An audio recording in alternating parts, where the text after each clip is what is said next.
जय हिंद दोस्तों, स्वागत है आपका नाइन टाउन क्लासेस में। ओके, आज हम कवर करने वाले हैं एशियंट हिस्ट्री। ठीक है, जैसे कि मैंने लास्ट क्लास में आपको बताया था, जो मेरी लास्ट वीडियो थी वो आपको मिलेगी यूपीएससी सिविल सर्विसेज एग्जामिनेशन के साथ साथ मैंने यहाँ पे सारा सिलेबस बताया था, साथ ही साथ एक कंप्लीट स्ट्रेटेजी विद रिसोर्सेज भी बताया है। ठीक है, मैंने बताया है कि अगस्त से लेके आप 26 मई, जहाँ पे हमारा एग्जाम है, 26 मई 2024 को हमारा एग्जाम है यूपीएससी प्रीलिम्स। तो मैंने आपको कंप्लीट स्ट्रेटेजी बता रखी कि अगस्त से लेके 26 मई तक की जो आपकी बुक लिस्ट होगी, किस तरीके से आप अपने प्लानिंग कर सकते हैं। ठीक है, बुक को डिवाइड कर सकते हैं ताकि आपका सिलेबस कंप्लीटली अच्छे से कवर हो जाए। ठीक है, तो ये वीडियो आप देख सकते हैं, बहुत ही ज्यादा हेल्पफुल होएगा। यहीं पे मैंने कट ऑफ की भी बात की है। ठीक है, एंड साथ ही साथ मैंने यहाँ पे एक ओवरव्यू भी दिया है कि हिस्ट्री से कितने क्वेश्चंस हमें देखने को मिल रहे हैं पिछले कुछ ईयर्स में, या फिर सबसे ज्यादा किस में देखने को मिला। तो यहाँ पे मैंने सारी चीजें आपको कवर करा रखी है। ठीक है, आप ये वीडियो जरूर देख लीजिए। ठीक है, यहाँ पे आपको एक आइडिया लग जाएगा। एंड यहीं पे आज मैं स्टार्ट करने वाली हूँ एशियंट हिस्ट्री। ठीक है, तो यहीं पे ये सीरीज चलती रहेगी, रोज एक वीडियो आपके लिए आता रहेगा। ठीक है, चलिए स्टार्ट करते हैं। अगर आपने एनसीईआरटी कवर किया है तो बहुत अच्छी बात है। इसके साथ साथ आप रिलेट करके मेरे नोट्स अपनी कॉपी में बना सकते हैं। ठीक है, और अगर नहीं भी किया है तो मैंने यहाँ पे चाहे वो मेरा हिस्ट्री ये एनसीईआरटी से हो, एडवांस बुक से हो, या फिर मेरे अपने नोट्स हो, तो सबका मैंने कंपाइल करके ये वीडियो बना रही हूँ। ठीक है, तो यहाँ से भी अगर आप नोट्स बना रहे हैं तो भी बहुत अच्छी बात है। चलिए स्टार्ट करते हैं। तो सबसे पहले हम स्टार्ट करने वाले हैं अच्छा, इससे पहले मैं आपको एक ओवरव्यू देना चाहती हूँ, pre history, proto history and historical face of history. ठीक है, तो अपनी कॉपी में आप इस तरीके से ही बना लेना जिस तरीके से मैंने बनाया है। यहाँ पे क्या हुआ है कि हमें देखने को मिला है कि सबसे पहले आता है प्री हिस्ट्री। ठीक है, एंड इसके बाद हमें देखने को मिला है प्रोटो हिस्ट्री, एंड इसके बाद हमें कुछ हिस्टोरिकल फेसेस देखने को मिले हैं। ठीक है, प्री हिस्ट्री में क्या होता है? प्री हिस्ट्री में वो सारी चीजें हैं जहाँ पे हमें रिटर्न चीजें कुछ भी नहीं मिला है, लेकिन हमें यहाँ पे कुछ टूल्स, आर्ट, सील्स, ये सारी चीजें मिले हैं। ठीक है, प्री हिस्ट्री में। तो यहाँ पे एक छोटा सा ऐसा मैंने बस ओवरव्यू दे दिया है कि we don't have written history but have tools, art etcetera. Okay, तो यहाँ पे ये प्री हिस्ट्री हो गई। अब अगर प्रोटो हिस्ट्री में जाएंगे तो हम यहाँ पे बात करने वाले हैं इंडस वैली सिविलाइजेशन के बारे में, या फिर हम इसको बोलते हैं हड़प्पन सिविलाइजेशन। ठीक है, इसके बारे में हम देखेंगे कि कैसे अर्बनाइजेशन हुआ, स्क्रिप्ट्स मिले हमें। ठीक है, यहाँ पे हमें रिटर्न चीजें मिली है। ठीक है, एंड यही अगर हिस्टोरिकल फेज की बात करूं, हिस्टोरिकल फेज ऑफ हिस्ट्री, तो यहाँ पे हमें आर्यंस देखने को मिले हैं। ठीक है, यहाँ पे हम बात करते हैं वैदिक की। ठीक है, रूरल एरिया की भी बात हुई, और यहाँ पे जो हमें है रिटर्न चीजें भी मिली है, और हम इसका यूज आज तक भी करते आ रहे हैं। ठीक है, तो इस तरीके से डिवाइड कर दिया है pre history, proto history and historical phase of history. ठीक है, कभी कंफ्यूज मत होना कि pre history, proto history in सब में क्या क्या आता है। तो यहाँ पे मैंने अच्छे से लिख दिया कि प्रोटो हिस्ट्री में हमें पता है इंडस वैली सिविलाइजेशन या फिर हड़प्पन सिविलाइजेशन बोल लो। ठीक है, यहीं पे प्री हिस्ट्री में आता है वो सारी चीजें जिसमें रिटर्न चीज नहीं मिली है, ज्यादातर चीजें हमें टूल्स, आर्ट, सील्स, पोर्ट्रे, इस ये सारी चीजें मिली हैं। ठीक है, चलिए अब पहला चैप्टर हमारा प्री हिस्ट्री, तो ये स्टार्ट करते हैं। नाउ आप अपनी कॉपी में ऐसे लिख सकते हैं कि प्री हिस्ट्री। ठीक है, प्री हिस्ट्री में क्या होता है ना, हम एजेस की बात करते हैं। ठीक है, जैसे सबसे पहला है स्टोन एज, नेक्स्ट हो गया लास्ट कॉपर एज। ठीक है, अब बीच स्टोन एज का लास्ट जो होता है एंड कॉपर एज जब स्टार्टिंग होता है ना, उसके बीच में हमें देखने को मिलता है कैलकोलिथिक एज। ठीक है, तो ये चीज कंफ्यूज मत होना है कि स्टोन एज क्या है, कॉपर एज क्या है। तो इस तरीके से बना लेना ताकि दिमाग में भी ये छपा रहे। ठीक है, तो स्टोन एज इधर हो गया, यहीं पे कैलकोलिथिक एज हो गया, यहाँ पे कॉपर एज देखने को मिल गया। स्टोन एज में भी हमें तीन और देखने को मिलता है। ठीक है, यही के बारे में हम पढ़ते हैं, जैसे कि पैलेलिथिक एज हो गया, मेसोलिथिक एज हो गया एंड नियोलिथिक एज। अब इसके अंदर में मैं बोलूँ तो पैलियोलिथिक एज जो होता है, इसमें भी हमने डिवाइड कर रखा है अपर, लोअर, मिडल, अपर। ठीक है, एंड मेसोलिथिक, नियोलिथिक, इनके बारे में हम देखेंगे। यहाँ पे मैंने एक पिक्चर भी डाल रखा है, देख सकते हैं पैलियोलिथिक में हम किस तरीके से थे, देन हम मेसोलिथिक में किस तरीके से आए, हट वगैरह बनाने लगे, एंड नियोलिथिक जहाँ पे हमने बहुत ही अच्छा कल्टीवेशन कल्चर भी स्टार्ट हो गया। ठीक है, तो ये आप देख सकते हैं। यहीं पे हम आगे बढ़ते हैं। अब हम बात कर लेते हैं प्री हिस्ट्री के बारे में। छोटी सी पॉइंट्स लिख सकते हो आप अपनी कॉपी में, जैसे कि यहाँ पे लिखा है, pre history is the period that begins with the appearance of the human being about 5 million एगो and finishes with the invention of writing. ये बात हमें देखने को मिल गई। यहीं पे बात करें next, the history of the development of mankind during this period is reconstructed through archaeologist, या फिर हम archaeological finding, as there are no written record about this period. तो ये चीज यहाँ पे मैंने ऊपर आपको बता रखी कि यहाँ पे कोई भी रिटर्न चीज हमें नहीं मिला है, ज्यादातर चीजें टूल्स वगैरह हमें मिली है। ठीक है, यही पे नेक्स्ट बात करते हैं स्टेजेस ऑफ प्री हिस्ट्री, जिसमें सबसे पहला हमने देख लिया कि पैलियोलिथिक एज। ठीक है, अब पैलियोलिथिक एज ये जो है ये एक दो ग्रीक वर्ड से मिलके बना है जिनका मतलब होता है ओल्ड स्टोन। ठीक है, ये भी देख लिया। नेक्स्ट अगर बात करूं तो यहाँ पे याद रखना palaeolithic age in India is divided into three phase. एक होता है लोअर पैलियोलिथिक एज, ठीक है, एंड नेक्स्ट होता है हमारा middle palaeolithic age, and last होता है हमारा अपर पैलियोलिथिक एज। ठीक है, अब इनके बारे में भी पढ़ लेते हैं, इनमें क्या क्या चीजें मिली हमें देखने को। तो जो सबसे पहला है लोअर, तो यहाँ पे कुछ इनकी फीचर्स है, जैसे कि सबसे पहला है लोअर पैलियोलिथिक एज में हमें देखने को मिला ये सबसे पहला ओल्ड स्टोन एज था। ठीक है, क्योंकि ये तो सबसे पहले मिला है। और यहाँ पे हमें देखने को मिला है हैंड एक्सिस हो गए, क्लीवर्स हो गए, या फिर चॉपर्स वाली चीजें हो गई, ये तो यहाँ पे हमें देखने को मिली है। ठीक है, लोअर में। यही अगर नेक्स्ट बात करूं, lower palaeolithic remains in India are made of a peculiar kind of rock called quartzite. ठीक है, एंड अगर इनके बारे में एक चीज बताऊं तो यहाँ पे जो मैन होते थे ना इन इंडिया, इन जो ये यूज करते थे उनको हम क्वार्टजाइट मैन कहते थे। ठीक है, यहीं पे नेक्स्ट बात करते हैं, stone tools were used mainly for chopping, digging and skinning. ठीक है, यहाँ पे बात हो गया लोअर पैलियोलिथिक की। अब बात करते हैं मिडल की, तो मिडल में हमें देखने को मिला है यहाँ पे हमें ब्लेड, पॉइंट, बोर या फिर स्कैल्पर्स वाली चीजें देखने को मिलती है। ठीक है, तो हमने देखा कि लोअर में हमें हैंड एक्स देखने को मिला, यहीं पे मिडल में ब्लेड्स आ गया, एंड अपर में क्या होता है, अपर में हमने देखा कि यहाँ पे जो फेस है ना ये बहुत ही ज्यादा लेस ह्यूमिड है। यहाँ पे हमने देखा कि लोग केव बना रहे हैं, रॉक शेल्टर बना रहे हैं अपने लिए। ठीक है, एंड यहाँ पे हमें होमोस्पेनियन भी देखने को मिला। इसका मतलब बोलूं, the modern human being developed for the first time in upper palaeolithic age. ठीक है, तो यहाँ पे इस वर्ड का कभी कंफ्यूज मत होना, ये है एक मॉडर्न ह्यूमन बीइंग डेवलपमेंट। ठीक है, तो ये हो गया हमारा lower, upper, middle and upper. ठीक है, अगर मैं ओवरव्यू दूं एक अच्छे से कि हमने क्या क्या पढ़ लिया, तो यहाँ पे मैंने देख लिया lower, middle, upper.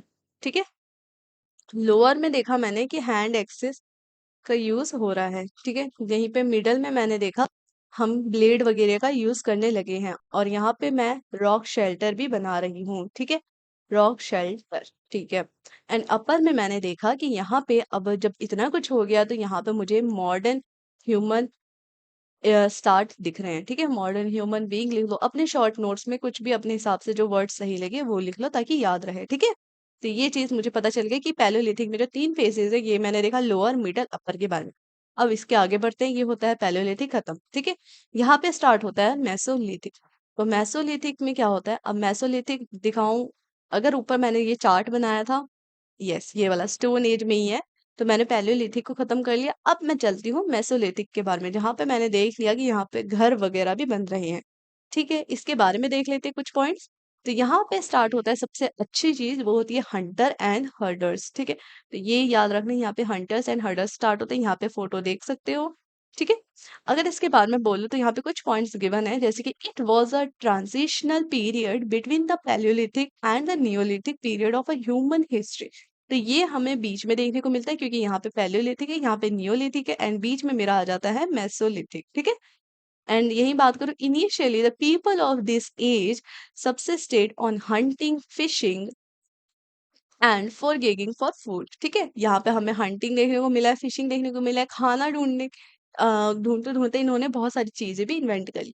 But as time went on they domesticated animals and cultivated plants, opening the way for the development of agriculture purpose. यानी यहाँ पे हमें एग्रीकल्चर चीजें भी देखने को मिली, ये यहाँ पे डोमेस्टिक भी करने लगे हैं एनिमल्स को, एंड साथ ही साथ ये कल्टीवेट भी करने लगे हैं प्लांट को। ठीक है, तो यहाँ पे मेसोलिथिक में अगर मैं बोलूँ तो आप यहाँ पे पॉइंट लिख सकते हैं कि हंटिंग देखने को मिला, फिशिंग देखने को मिला, डोमेस्टिकेट एनिमल देखने को मिला, एंड प्लांट कल्टीवेशन देखने को मिला। ठीक है, इसी के साथ अगर नेक्स्ट पैरा पढ़ते हैं, The type of tool employed today differs from that employed during the Paleolithic era.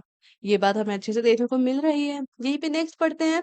Mesolithic tools were mainly composed devices made from small chipped stone tools known as microlith and retouch bladelets। ठीक है, तो यहाँ पे जो small chipped stone थे उसको हम यहाँ पे क्या कहते हैं, माइक्रोलिथिक माइक्रोलिथ्स कहते हैं। ठीक है, एंड यहाँ पे रीटच ब्लेड्स, यहाँ पे मतलब शार्प टूल्स हमें देखने को मिल रहे हैं। ठीक है, which were arranged in a pattern. The Paleolithic period employed more crude stone treatment, whereas the Neolithic period mostly employed polished stone too. तो यहाँ पे अगर सिंपल से स्टोन की बात करूँ तो पैलियोलिथिक में मुझे थोड़ा इस तरीके से स्टोन देखने को मिला है। ठीक है, यही अगर नियोलिथिक की बात करूँ तो यहाँ पे एकदम शार्प चीजें देखने को मिली है। ठीक है, यहाँ पे एकदम शार्प है। एंड यही मेसोलिथिक में हमें थोड़ा बहुत देखने को मिला है। ठीक है, तो यहीं पे इस चीज को हम कहते हैं माइक्रोलिथ। ठीक है, स्मॉल चिप्ड स्टोन। यानी आपने देखा है कि जब स्टोन को हम चिप चिप इसके ऊपर जब हम बजाते हैं तो किस तरीके से ये फॉर्म हो जाता है ना, एकदम शार्प भी नहीं होता लेकिन हाँ इतना होता है कि ये अच्छे से हंट कर सके। ठीक है, यहीं पे नेक्स्ट बात कर लेते हैं। The Mesolithic man begins to dress in clothing made up of animal skin at the time। And यहाँ पे हमें देखने को मिला है कि ये जो ड्रेसअप करते थे ये ज्यादातर एनिमल स्किन्स जो होते हैं ना, ये स्किनिंग करके पहनते थे। ठीक है, Mesolithic sites in India include, और अगर यहाँ पे जो मेसोलिथिक साइट्स हमें मिले हैं वो क्या है, भगोड़ इन राजस्थान, मोरहाना पहाड़ इन यूपी। इसी के साथ साथ हमें कोस्टल प्लेन देखने को मिला है, जहाँ कोस्टल प्लेन्स पे भी हमें मेसोलिथिक एज देखने को मिला है जो कि उड़ीसा है, टू नेम अ फ्यू। ठीक है, यहाँ पे हमें पता चलेगा कि राजस्थान का हो गया बागोड़, एंड उत्तर प्रदेश का हो गया मोरहाना पहाड़, एंड यही हमें उड़ीसा में भी कुछ चीजें ऐसी मिली है जो कि हमें ये डेडिकेट करती कि मेसोलिथिक एज था। ठीक है, तो यहाँ पे मैंने कुछ कुछ पॉइंट्स भी आप ऐसे लिख सकते हो अपनी कॉपी में कि मेसोलिथिक एज बना दिया। एंड इसके साथ साथ जैसे हंटिंग हो गया, फिशिंग हो गया। ठीक है, यहाँ पे सबसे पहले point hunting, fishing, then next domesticated animal, cultivated plant. ठीक है, यहीं पे हमें माइक्रोलिथ के बारे में देखना पड़ेगा। ठीक है, तो ये सारे पॉइंट्स ना आप इस तरीके से छोटा छोटा लिख सकते हो। ठीक है, ताकि ये लास्ट में जब रिवीजन के लिए करो तो याद रहे। ठीक है, तो यहीं पे नेक्स्ट याद, अच्छा ठीक है, तो नेक्स्ट पेज पे हम पढ़ने वाले हैं कुछ इनके फीचर्स भी। ठीक है, तो यहाँ पे हम फीचर्स पढ़ लेते हैं। ओके, सबसे पहला पॉइंट कह रहा है the mesolithic people lived in settlement that were both semi permanent and transient in nature. ठीक है, तो यहाँ पे हमें देखने को मिला है इनका जो सेटलमेंट ऑफ लिविंग था ये क्या था, सेमी परमानेंट भी था और थोड़ा ट्रांजिटेंट इन नेचर भी था। ठीक है, एकदम पक्के घर तो वहां थे ही नहीं। ठीक है, क्योंकि इन्होंने अपने ही जो सामने दिखता है जैसे पेड़ दिखा, पत्थर दिखा, इस तरीके से ही अपने घर बना रहे थे उस time. As a result domestication of animals, horticulture and early agriculture were all include. ये चीज हमने ऊपर भी पढ़ ली। ठीक है, नेक्स्ट पॉइंट पढ़ते हैं। It was during the final period of this era that the first sign of plant cultivation appear. ठीक है, तो यहाँ पे ये सबसे पहला, अगर सबसे पहली बार बोलो कल्टीवेशन स्टार्ट था तो वो मेरा मेसोलिथिक ही था। तो ये इंपॉर्टेंट हो जाता है क्योंकि क्वेश्चन में दिया जाता है। सॉरी। नेक्स्ट है, during this period they resorted to a limited degree of pastoralism and a bare minimum of commercial activity. ठीक है, अगर ये नया नया है तो यहाँ पे हमें कम ही थोड़ा कमर्शियल चीजें देखने को मिलेगा। ठीक है, ये पे नेक्स्ट पॉइंट क्या कह रहा है, सॉरी, नेक्स्ट पॉइंट हमें कह रहा है despite the fact that pottery was as absent from the majority of mesolithic site. ठीक है, अगर देखा जाए तो यहाँ पे पोएट्री का जिक्र नहीं था। ठीक है, it has been discovered in Gujarat, जहाँ पे लांगनाज की जगह पे था, या फिर हम केमूर बोले जो कि मिर्जापुर में होता है। ठीक है, यहाँ पे हमें देखने को मिला है। यहीं पे नेक्स्ट पॉइंट कह रहा है site such as Adamgarh, Bhimbetka, Mirzapur and Pratapgarh which date back to the Mesolithic period are notable for their extensive art and painting. A large number of these depiction features animals as their subjects with deers, and यहाँ पे तो ये वाली जो point है ये थोड़ा समझ में नहीं आएगा। लेकिन इस पॉइंट को हम बाद में देखेंगे, ठीक है। यहीं पे बता सिंपल सी चीज है कि यहाँ पे हमें कुछ साइट्स मिली है, जैसे आदमगढ़ भीमपेट का, जहाँ पे हमें ब्यूटीफुली पेंटिंग आर्ट देखने को मिला है, ठीक है। इसमें बहुत सारी ऐसी चीजें हैं जो कि हम मेसोलिथिक एज से रिलेट कर सकते हैं, ठीक है। यहीं पे जो नेक्स्ट पॉइंट है वो कह रहा है the bone of wild animal, जैसे कि हमें राइनोसोरस की बात करूं, have been discovered in Langhnaj excavation. तो यहाँ पे जो लांगनाज है ये कहाँ पे, गुजरात में। यहाँ पे हमें क्या देखने को मिला कि वाइल्ड एनिमल का बोन मिला है, ठीक है, जो कि राइनोसोरस है, ठीक है। इसका बोन हमें देखने को मिला कहाँ पे, गुजरात में। A number of human skeleton as well as considerable quantity of microliths। तो यहाँ पे बहुत सारे पत्थर मिले हैं जो कि हमारे माइक्रोलिथ टाइप थे, चिप्ड थे, स्मॉल थे, वो चीजें मिली है। ह्यूमंस के स्केलेटन भी हमें यहाँ से मिले and have been discovered in these location, ठीक है। तो ये जो लोकेशंस मैंने बताया, चाहे वो गुजरात का हो या फिर केमूर मिर्जापुर का हो, ठीक है। तो यहाँ पे हमें क्या क्या चीजें मिली है, तो वाइल्ड एनिमल्स के बोन्स मिले हैं, ह्यूमन स्केलेटन्स मिले हैं, साथ ही साथ माइक्रोलिथ्स भी मिले जो कि वो यूज करते हैं, ठीक है, स्मॉल चिप्ड वाले। यहीं पे हमारा मेसोलिथिक खत्म होता है एंड यहाँ पे नेक्स्ट आता है हमारा नियोलिथिक, जहाँ पे बहुत सारी चीजें चेंजिंग होती हैं। तो नियोलिथिक में मैंने यहाँ पे पोएट्री दिखा दिया है, क्योंकि ये सबसे पहला ऐसा था जहाँ पे पोएट्री हमें देखने को मिला है, ठीक है। तो यहीं पे पहला स्टेटमेंट क्या कह रहा है, the term neolithic period refers to the last stage of the stone age. तो ये हमें पता है कि ये last stage of the stone age है, ठीक है, जो कि स्टोन एज था, हमने पैलियोलिथिक, मेसोलिथिक एंड नियोलिथिक पढ़ना था, and Neolithic is the last stage, okay. Next statement, Neolithic period is significant for its megalithic architecture, the spread of agriculture practices and the use of polished stone tools। तो यहाँ पे हमें बहुत ही अच्छे stone tools देखने को मिले हैं, किस तरीके से एक एग्रीकल्चर में भी बहुत सारा सुधार आया है, ठीक है। तो ये थोड़ा इंपॉर्टेंट हो जाता है। यहीं पे Mesolithic was a very important stage of the history of human culture when humans were no longer dependent entirely on nature but had started to exploit nature to their own advantage। ये आज भी चला हुआ आ रहा है ना। यहाँ पे हमें देखने को मिला है कि जो ह्यूमंस थे ना वो पूरा डिपेंड नहीं थे या नेचर पे, लेकिन अगर अपने हिसाब से अगर उनको लगता था कि हाँ यहाँ से मुझे कुछ मिल रहा है तो नेचर का एक्सप्लॉइट वो करते थे, ठीक है। यहीं पर अगर इनके कल्चर की बात कर लेते हैं, जैसे एग्रीकल्चर, तो एग्रीकल्चर में क्या देखने को मिला, the idea of neolithic revolution refers to the origin of agriculture, animal domestication and a settled way of life, ठीक है। तो यहाँ पे हमें बहुत ही बेहतरीन एग्रीकल्चर, साथ ही साथ डोमेस्टिकेशन और बहुत ही एक वेल सेटल्ड लाइफ भी देखने को मिला है, ठीक है। इसका स्टार्टिंग पॉइंट है ये। It indicates the transformation of society from a food gathering, यहाँ पे हंटिंग गैदरिंग इकोनॉमी सिस्टम है देखने को मिला है, ठीक है। मेन से जाते हैं, फूड गैदर करते हैं, देन वो लाते हैं अपने घर, ठीक है। इस तरीके से चीजें हमें देखने को मिली है। The people of a neolithic age cultivated ragi, and यहाँ पे अगर पूछ लिया जाए ये क्या क्या कल्टिवेट करते, तो मोस्ट इंपॉर्टेंट रागी, हॉर्स ग्राम, कॉटन, राइस, वीट, बार्ले, ये सारी चीजें हमें देखने को मिली है। तो ये मोस्ट इंपॉर्टेंट हो जाता है, ये जरूर याद रखना। दे डोमेस्टिकेटेड, और वो कौन कौन से ऐसे एनिमल्स जो डोमेस्टिकेट करते थे, तो वो थे हमारे शीप, गोट, ठीक है। यहीं पे अगर कुछ टूल्स की बात कर लूं, unlike the palaeolithic period, people in the period began to use polished stone. तो ये हमें अच्छे से पता है, नियोलिथिक में हमने पॉलिश स्टोन देखने को मिला, और इन्हीं को हम कहते थे सेल्स, ठीक है, जो कि एकदम पॉलिश होते थे, लास्ट में नोक हो, ठीक है, इजीली हंट कर पाए उससे। The Neolithic tools appears more refined than the crude flake stones tools of a Paleolithic period, ठीक है। यहाँ पे हमें बहुत ही ज्यादा फाइन मात्रा में मतलब फाइन चीजें स्टोन की देखने को मिली है, ठीक है।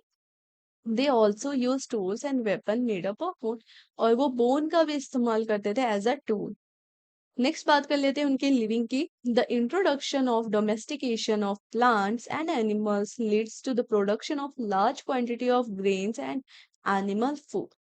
नेक्स्ट पॉइंट कह रहा है the food that they produce had to be stored and hence pottery making emerge, it's most important, ठीक है। यहाँ पे हमें पोएट्री देखने को मिला है, पोएट्री वगैरह ये जो बनाते थे इस तरीके से, मटका वगैरह यहाँ से हमें देखने को मिला है, ठीक है।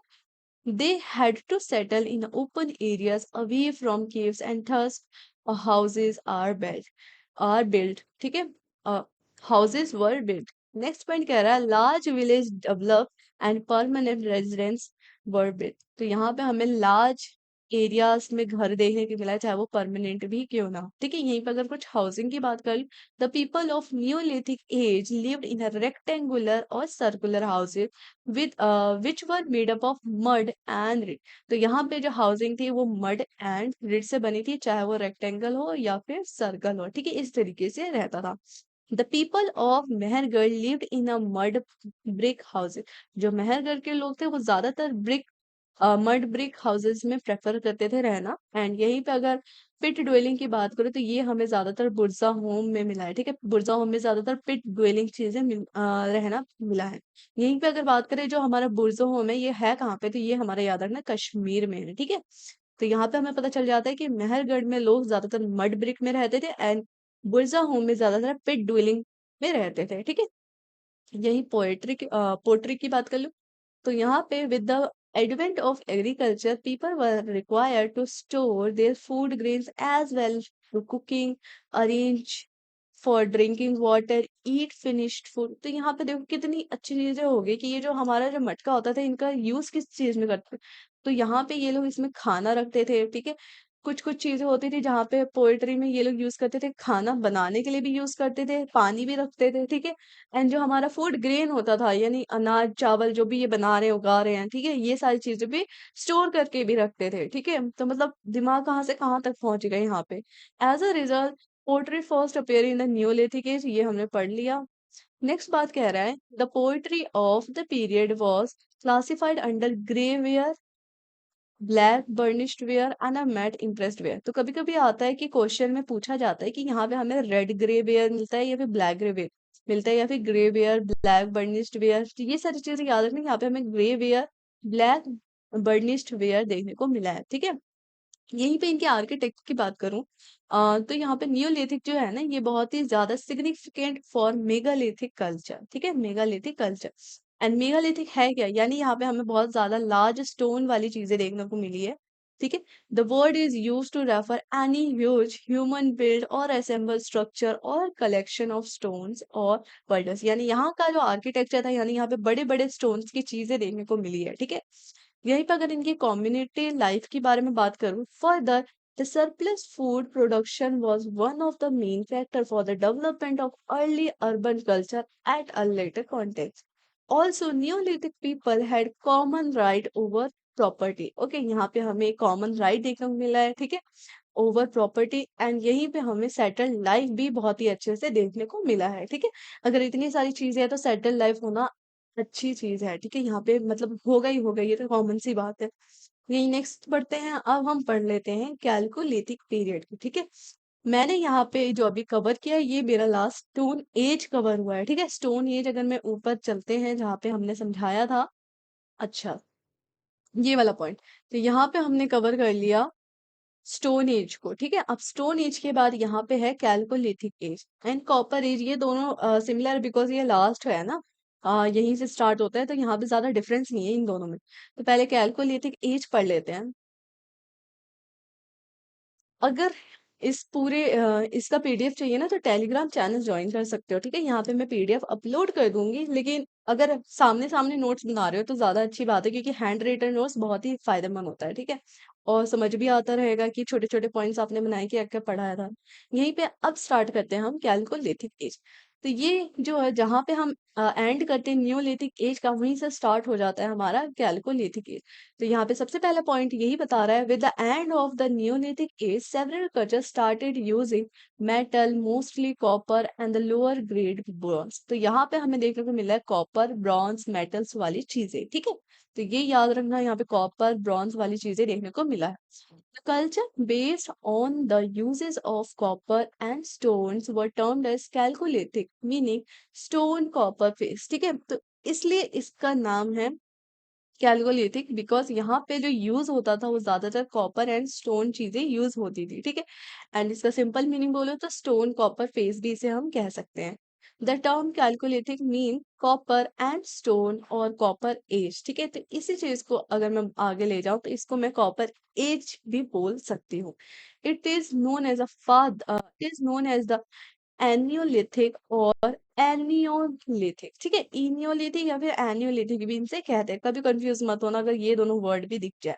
यहीं पे कुछ इंडिया के बारे में देख लूं, कैलकोलिथिक कल्चर इन इंडिया। तो with the end of neolithic age several culture started using metal, mostly copper and ये जो हमने ऊपर पढ़ा यही सेम चीज लिखी हुई है।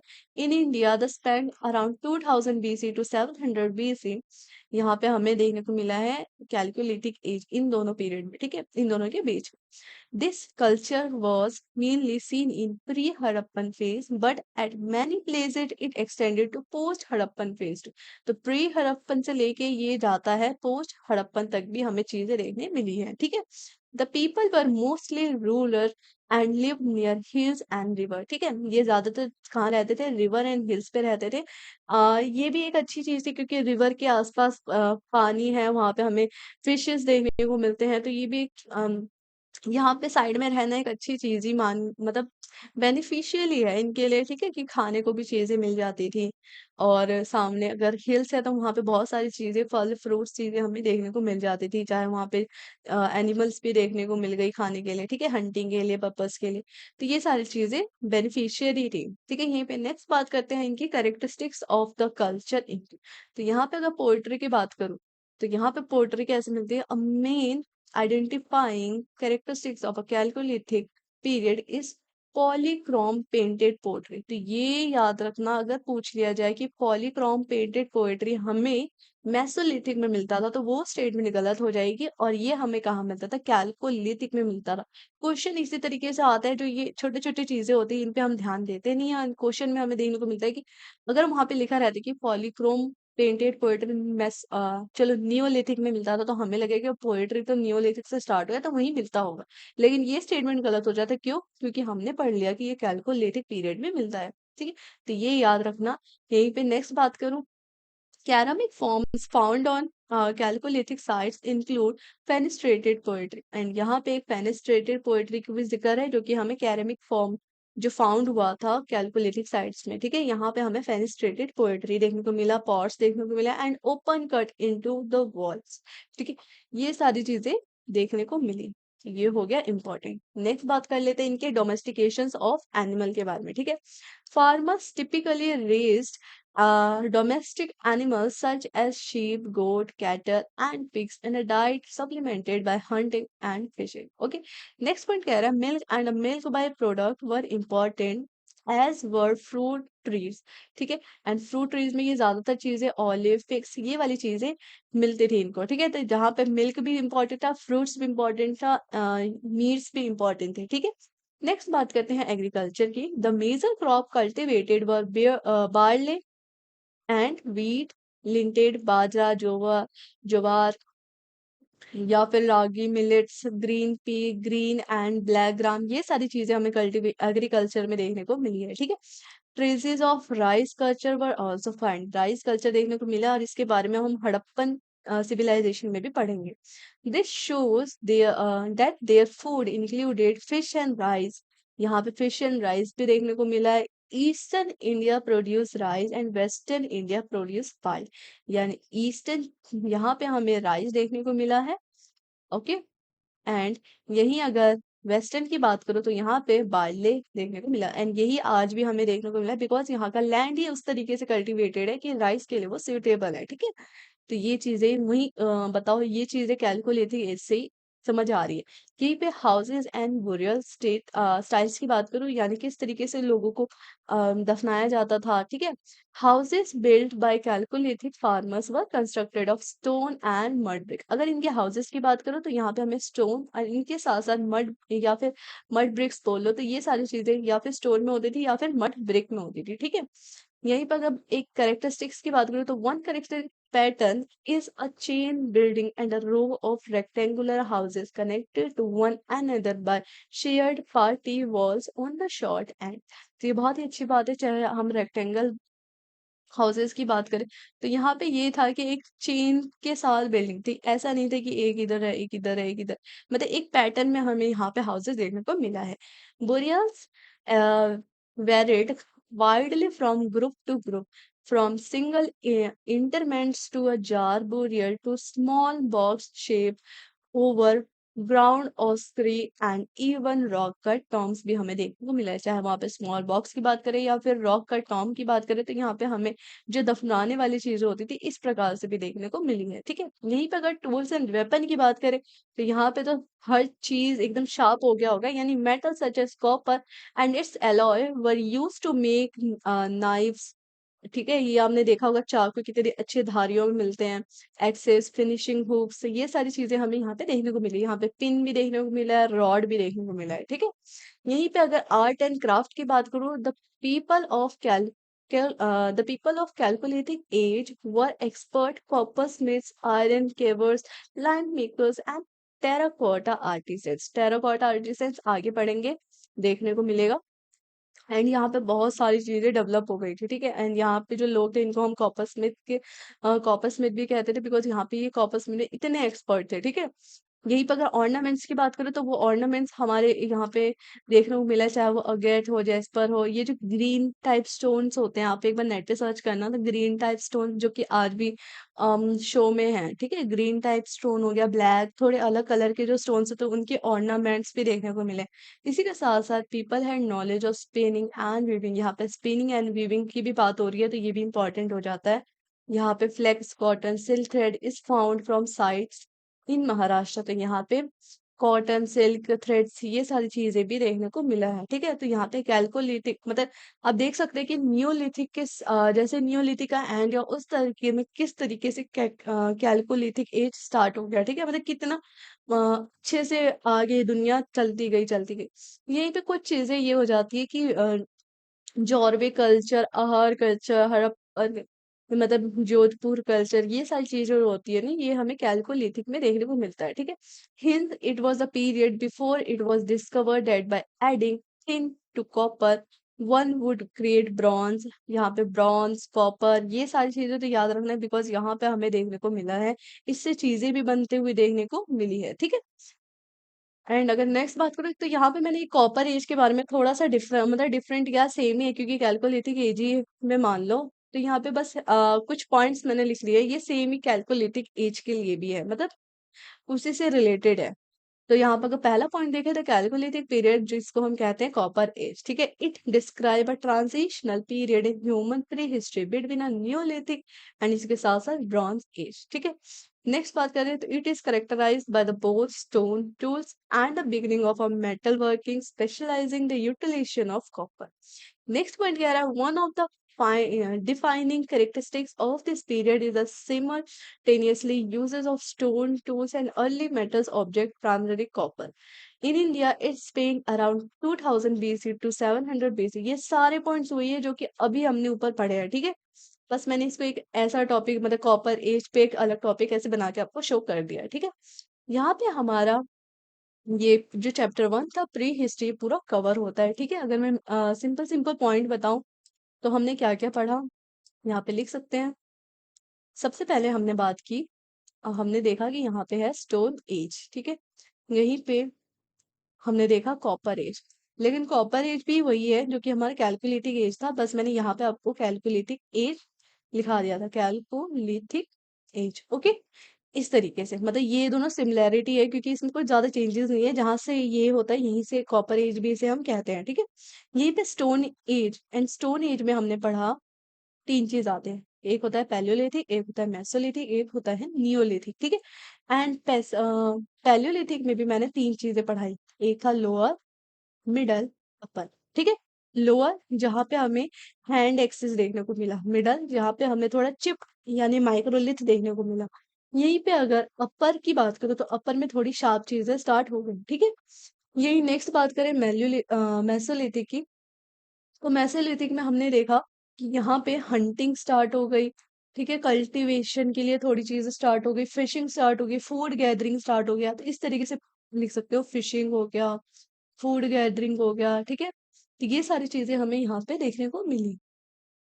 यहीं पे सॉरी, यहीं पे नेक्स्ट बात करूं तो यहाँ पे हमें इसके साथ साथ राजस्थान में चीजें देखने को मिली, चाहे गुजरात हो। ठीक है, ये सारी चीजें लिख सकते हैं। नियोलिथिक द मोस्ट इम्पोर्टेंट यहाँ पे पोट्री देखने को मिला। ठीक है, मटके वगैरह देखने को मिले। एंड साथ ही साथ हमें यहाँ पे मड ब्रिक्स हो गए या फिर स्टोन वगैरह हो गए, इनके घर देखने को मिले। यहाँ पे कॉटन वूल देखने को मिला, ठीक है, कॉटन हो गया, वूल हो गया, ये सारी चीजें देखने को मिल गई, ठीक है। यहीं पे अगर नेक्स्ट बात करूँ कैलकुलिथिक एज या फिर कॉपर एज, दोनों को मिला के चलते हैं। तो यहाँ पे हमने अभी पढ़ा कि हमें ऊपर क्या क्या देखने को मिला। तो यहाँ पे हमें सबसे इम्पोर्टेंट अगर बात करूँ तो पॉलीक्रोम पेंटेड पोर्ट्रेट देखने को मिला, ठीक है। इस तरीके से लिख सकते हो। इसी के साथ साथ मिल्क हो गया, milk plus fruit, polychrome poetry pottery, ठीक है। इसी के साथ साथ यहाँ पे हमने देखा कि हमने किस तरीके से ईस्ट में, यस, ईस्ट में हमने राइस का कल्टीवेशन किया, वेस्ट में हमने बार्ले वगैरह उगाए, ठीक है। इस तरीके से आप एक पेज पे पूरे पॉइंट्स लिख सकते हो ताकि रिवीजन के टाइम पे याद रहे, ठीक है। तो यहाँ पे हमारा कंप्लीट होता है चैप्टर 1 जो है प्री हिस्ट्री का, ठीक है। नेक्स्ट हम चैप्टर करने वाले हैं chapter 2 Indus valley civilisation, okay. तो मिलते हैं नेक्स्ट क्लास में। Thank you so